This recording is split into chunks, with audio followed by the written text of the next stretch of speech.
I'm going to try and make this video a little bit quicker than the last one.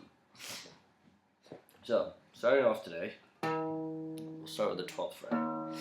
When you play a string open and then play the 12th fret, it's the same exact note. For any of the strings, that's true.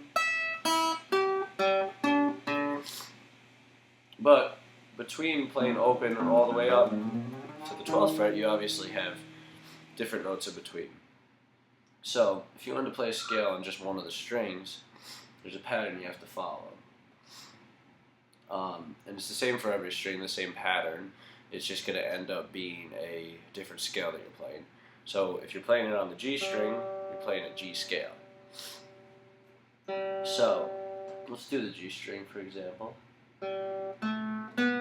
So, first we need to know what a half step and a whole step is. So, on any of the frets, going from one to the next is considered a half step.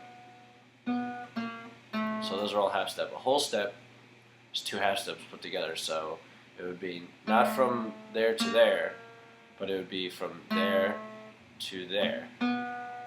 So you skip over a fret for a whole step. Now, for a scale, you do whole step, whole step. Let me just remember this. Whole step, whole step, whole step. Yes. So 3 whole steps, a half step, then 2 whole steps, and a half step.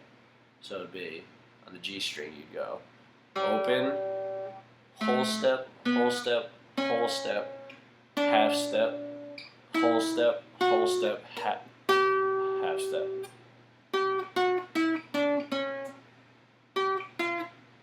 I'm messing up right now, actually.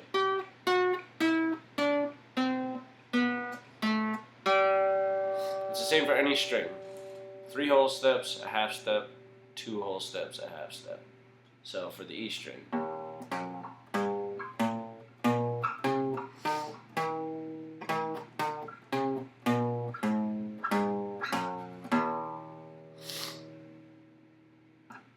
Now, for the next video, I'll get into how to play a scale going down the strings, but for now that's a good way to get your ear kind of used to hearing the scales.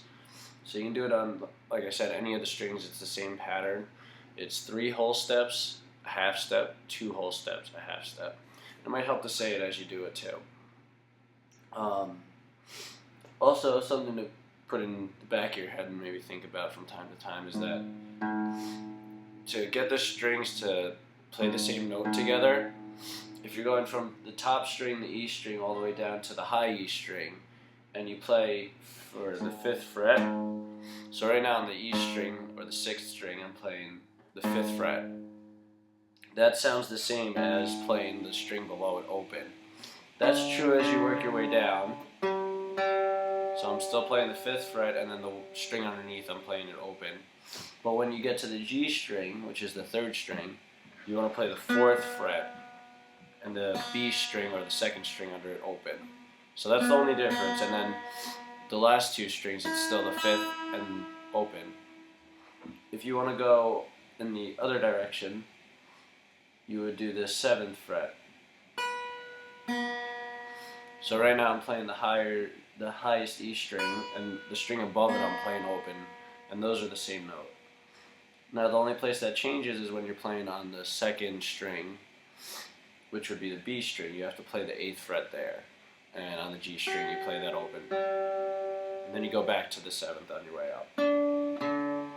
This is also a good way to tell if you're in tune. If you can't tell and you want to kind of match up the strings together, you just play the 5th fret above the string that you're playing, unless it's the 2nd string that you're listening to. Then you want to play the 4th fret.